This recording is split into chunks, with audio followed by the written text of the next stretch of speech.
Previously, we have learned how to apply basic conditional formatting. Now, we will learn how to apply conditional formatting on a cell based on the condition of another cell. For example, I will select chair in column F, and the prices of chair in column D will be marked with darker color, or you can choose any color you want to mark with. I will highlight where the formula will be inserted, then go to Format. Select Conditional Formatting.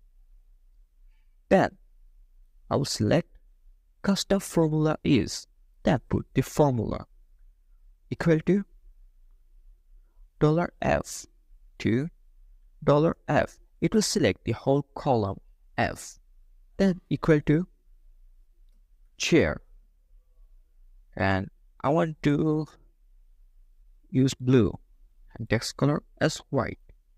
Click OK, and you can see the prices of chair is marked with dark blue color.